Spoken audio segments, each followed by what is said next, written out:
Pemirsa, Presiden Joko Widodo menghadiri rangkaian acara KTT ASEAN dan KTT lainnya di Phnom Penh, Kamboja, termasuk KTT Indonesia, Malaysia, Thailand, pertemuan dengan Parlemen ASEAN, serta pertemuan dengan para pemuda ASEAN.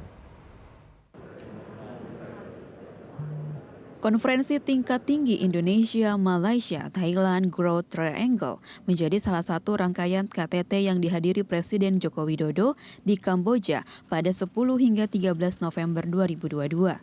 Dalam pertemuan tersebut, Jokowi mengingatkan agar implementasi blueprint kerjasama ketiga negara harus terus dikawal. Pada 2014 hingga 2021, PDB ketiga negara meningkat 39%, bahkan di masa pandemi. Jokowi mengingatkan agar komitmen kemitraan harus diperkuat, terutama di tengah kondisi global yang semakin kompleks. 3 fokus utama menjadi hal penting, yaitu membangkitkan sektor pariwisata subkawasan yang turun drastis hingga di atas 90% dalam 2 tahun terakhir. Kemudian mempercepat pembangunan hard and soft infrastructure, yaitu infrastruktur fisik dan sumber daya manusia. Dan yang ketiga, mewujudkan ekonomi subkawasan yang hijau dan berkelanjutan.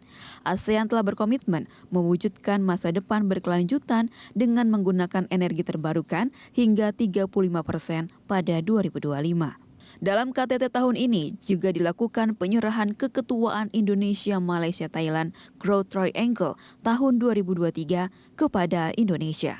Para pemimpin ASEAN juga bertemu dengan perwakilan ASEAN Interparliament Assembly.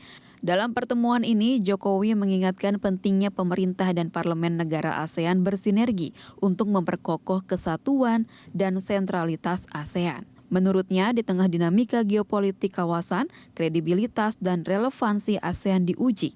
Bila ASEAN gagal jadi solusi, kredibilitas dan relevansinya akan terus dipertanyakan. Krisis politik di Myanmar menjadi salah satu yang menjadi prioritas. Selain itu, Jokowi dan para pemimpin ASEAN juga bertemu dengan ASEAN Youth. Kepada mereka, Jokowi mendorong generasi muda ASEAN mempercepat transformasi digital dan memperkuat ekonomi hijau. Sebanyak 33% dari populasi ASEAN atau sekitar 225 juta orang adalah anak muda. Keuntungan demografi yang kuat tersebut harus dioptimalkan sehingga wilayah Asia Tenggara dapat menjadi epicentrum of growth atau pusat pertumbuhan. Hingga tahun lalu, ASEAN telah memiliki 35 unicorn startups di Asia Tenggara yang digawangi anak-anak muda, juga telah menghasilkan 8,2 miliar dolar Amerika Serikat di tahun 2020.